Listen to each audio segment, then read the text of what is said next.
Кыргызстанда саат 14.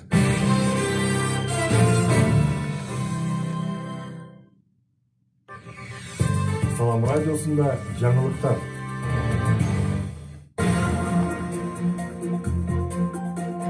Баткенден салам, эфирде жаңылыктар, микрофонда Исабек Максутов. Алга жаңылыктардын кыскача мазмуну менен таанышып алыңыз. COVID-19 бир күндө дагы 4 киши кайтыш болду. Вирус 420 кишиден аныкталды. Кыргызстан менен Бириккен Араб Эмираттары соттолгондорду алмашат. Кыргызстан Кытайдан карыз төлөө мөөнөтүн узартууну кайталап өтүндү. Эми ушул жана башка жаңылыктардан кененирээк айтабыз.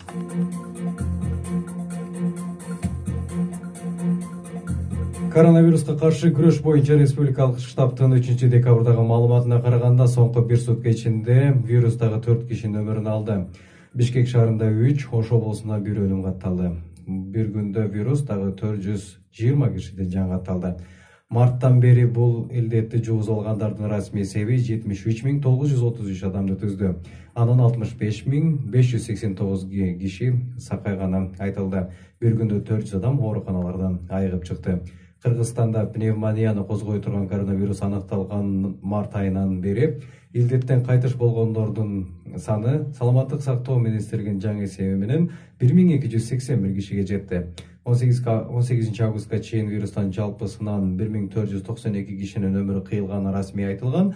Бийлик каза болгондордун статистикасын кайра каралып чыкканын, 437 кишинин өлүмү башка оорулар себеп болгонун, 8 учур 2 жолу катталып калганын жарыялаган. Статистика боюнча вируска чалдыккан 2689 бейтап стационарларда, ал эми 3570 киши үй шартында дарыланууда.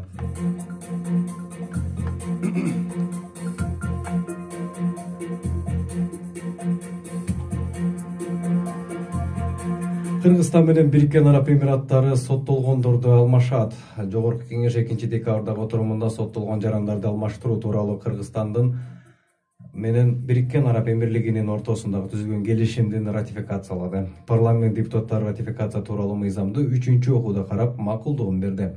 Келишим 2019-жылы 12 декабрда ошол мезгилдеги президент Сооронбай Жээнбековдун Бириккен Араб Эмирлигине расмий сапар учурунда түзүлгөн.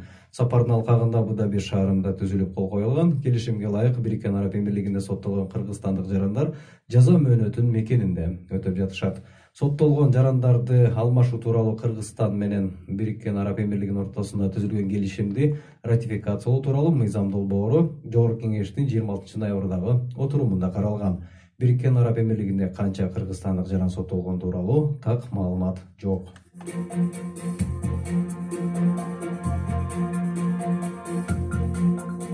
Кыргызстан Кытайдан карыз төлөө мөөнөтүн узартууну өтүндү. Мындай өтүнүштү Кыргызстандын тышкы иштер министри Руслан Казакбаев 2 декабрь күнү Кытайдын элчиси Ду Девенди кабыл алган учурда билдирди. Тышкы иштер министрлигинин басма сөз кызматы кабарлагандай, Руслан Казакбаев элчи Ду Девендин көңүлүн өлкөнүн тышкы карызын жеңилдетүүгө көмөктөшүүнү маселесине бурган.